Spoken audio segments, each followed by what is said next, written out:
Bonjour à tous, donc cette vidéo elle s'adresse aux joueurs d'échecs du barreau de Paris car je suis formatrice au club d'échecs du barreau de Paris.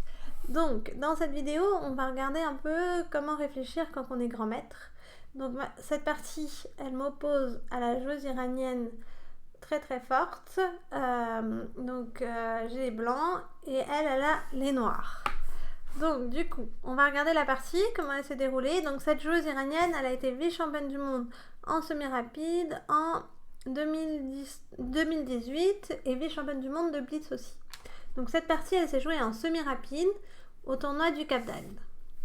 Donc on va regarder cette partie. Donc au premier coup, je joue E4. Je crois que j'ai joué toute ma vie E4. Donc voilà, je joue E4. Donc je contrôle bien les cases du centre. E5, KF3, voilà, KC6 et là, fou B5. Alors, presque toute ma vie, j'ai joué aussi l'espagnol. Je suis passée quand même un petit peu par l'italienne, fou C4, qui sont à peu près les mêmes plans en fait.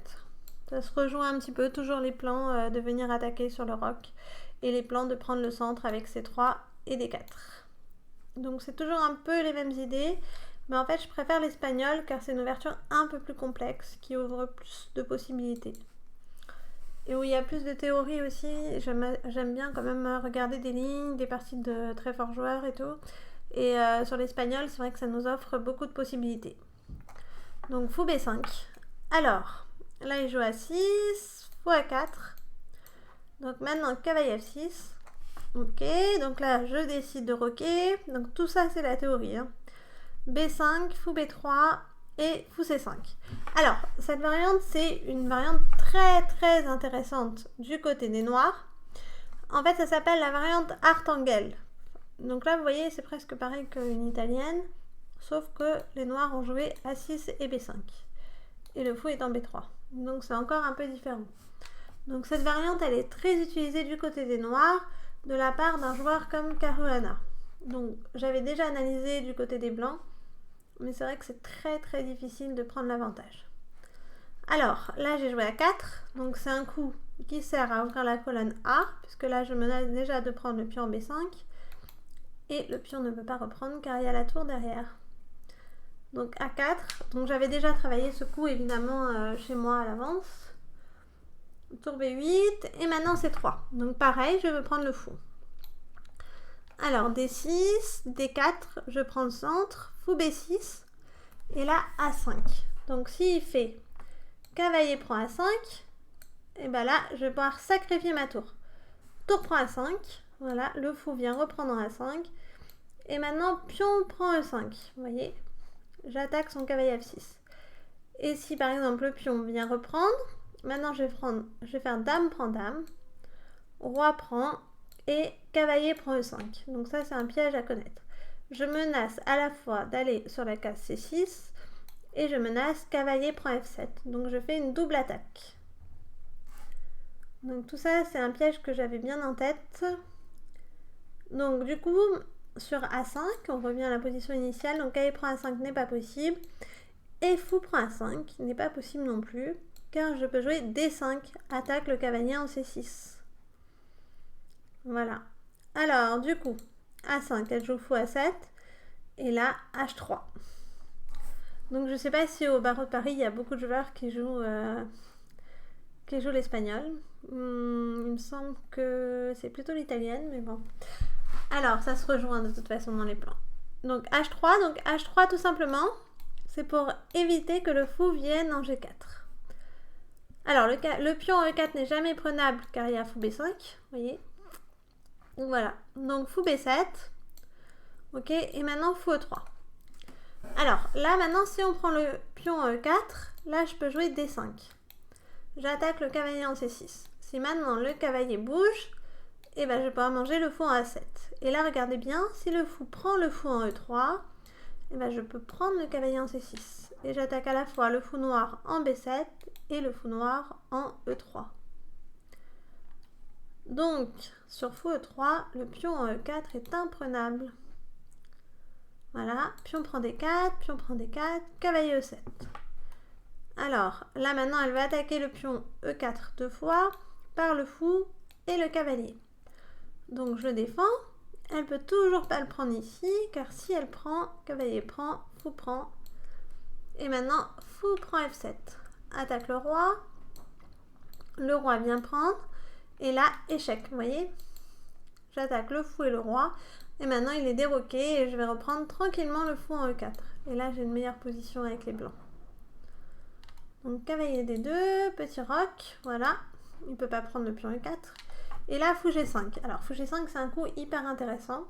Parce que là, vous voyez, l'idée, tout simplement, c'est de venir casser le roc. Voilà. Alors, si elle joue, par exemple, cavalier prend E4, là, je peux jouer cavalier prend E4, fou prend E4, et là, tout simplement, tour E1. Alors, c'est hyper fort, ce coup, puisque maintenant, si le fou bouge, le cavalier noir sera attaqué 2 fois par la tour et le fou. Et si, par exemple, elle ne peut pas bouger le pion F7, car il est cloué par le fou B3, vous voyez, hop, avec le roi derrière. Et si, par exemple, elle joue D5, petite combinaison, les blancs peuvent tout simplement prendre en E7, dame prend E7, et maintenant, fou prend D5, vous voyez, attaque la dame, voilà, il y a la dame derrière, donc le fou ne peut pas reprendre le fou. Et là, tout simplement, je vais gagner le fou en E4. D'accord? Donc, on revient à la position initiale, fou G5. Donc, vous voyez, ça fait quand même pas mal de lignes à calculer, surtout que cette partie, elle a été jouée en semi-rapide, donc vaut mieux savoir calculer vite. Donc, fou G5, cavalier G6, et là maintenant, voilà, encore un très bon coup de ma part, j'ai joué E5. Donc là, elle prend E5, puis on prend E5, voilà. Le cavalier ne peut pas bouger, car il est cloué, donc fou prend F3. Donc là, je prends avec le cavalier. Alors, dame prend D1, donc là, j'avais 2 choix. Soit je pourrais reprendre avec la tour en D1, voilà. Ce qui était intéressant, puisque maintenant, sur cavalier E4, ça voulait dire que mon pion F2 était protégé.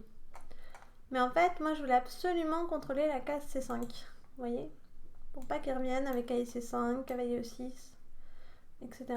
Donc, du coup, j'ai choisi de prendre avec ma tour FD1.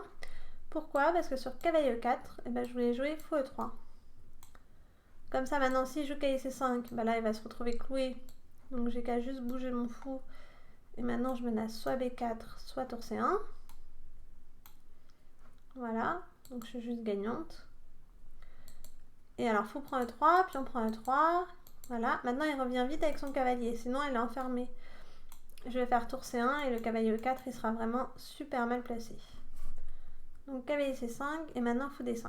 Alors, toujours, voilà, vous voyez, quand elle m'a pris la dame en D1, j'ai bien repris avec la tour F pour pouvoir garder l'autre tour, pour pouvoir la mettre en C1 et venir attaquer sur la colonne C. Alors, pouf. Donc là, maintenant, inutile de dire que les blancs sont vraiment beaucoup mieux. Parce que vous voyez, le fou, il est très au centre, le pion E5, il est protégé. Donc en fait, c'est assez paradoxal cette position puisqu'on a 2 pions doublés. Mais comme on a quand même les 2 tours sur les colonnes ouvertes, du coup, ça nous donne un grand avantage. Donc fou D5, cavalier E7, et maintenant tour C1. Voilà, cavalier prend fou en D5. Alors, pourquoi cavalier prend fou? Parce que si le cavalier bouge, maintenant, par exemple, cavalier E6, pour protéger le pion C7, et bien tout simplement, je vais venir le manger, pion prend E6, et maintenant, tour prend C7. Donc vous voyez là, les 2 tours là, tour à FD1 et tour à C1, c'est hyper fort en fait, comme ça.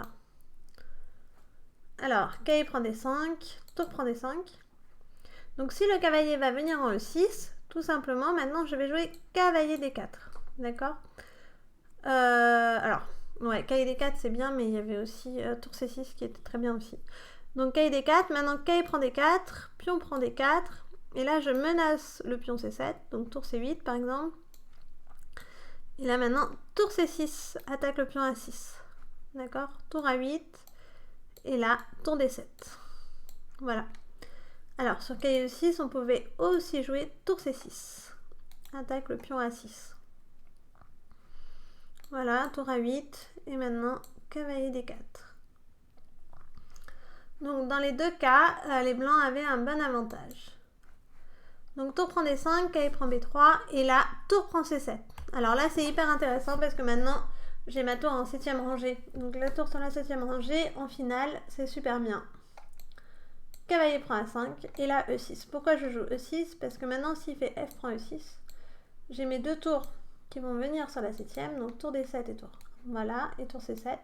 Et là maintenant je vais tout manger, vous voyez, sur la 7e rangée. Il n'y a personne qui peut m'arrêter. Par exemple tour E8, et là hop. Et là je mange tout et j'ai même le cavalier qui arrive. Hop. Et mon cavalier arrive pour mater.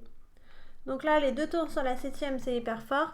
Mais avec le cavalier en plus, c'est assez mortel. Donc E6, voilà, le pion, il va bientôt arriver à dame. Alors ça, en finale, ça va très vite aussi. Cavalier C4.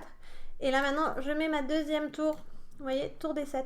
Comme ça, maintenant, s'il prend, il ne peut pas prendre. Parce que je vais prendre en G7 et ensuite, il va y avoir le mat. Donc ça veut dire que là, après E6, les noirs sont très très mal. Alors, cavalier prend E3. Donc là, j'ai pris avec le pion. En fait, j'aurais dû prendre avec la tour. C'est encore plus fort. Ok, j'ai pris avec le pion. Maintenant, les noirs sont vraiment perdants. Roi H8. Et là, maintenant, tout simplement, cavalier G5 pour venir en E6. Vous voyez, pour attaquer la tour en F8. Tour B6. Voilà, elle défend cette 4. Et là, maintenant, je vais venir vraiment toute l'idée de la partie avec mon pion. J'essaie de l'accompagner à dame. Donc tour E7, cavalier D5 et tour E8. Maintenant, par exemple, sur tour B8, je vais faire tour... voilà, il est obligé de jouer tour B8 de toute façon parce que sinon il n'y a pas d'autre coup. Tour prend B8, tour prend B8 et là, tour B7. Voilà, et là les blancs gagnent puisque sur tour C8, tout simplement, le cavalier va venir en E6. Voilà, alors j'espère que cette vidéo sur ma partie, ça vous a plu et que les joueurs d'échecs du barreau de Paris vont apprendre beaucoup avec cette vidéo et avec toutes les vidéos qui vont venir. Voilà, bon courage pour la suite et à bientôt.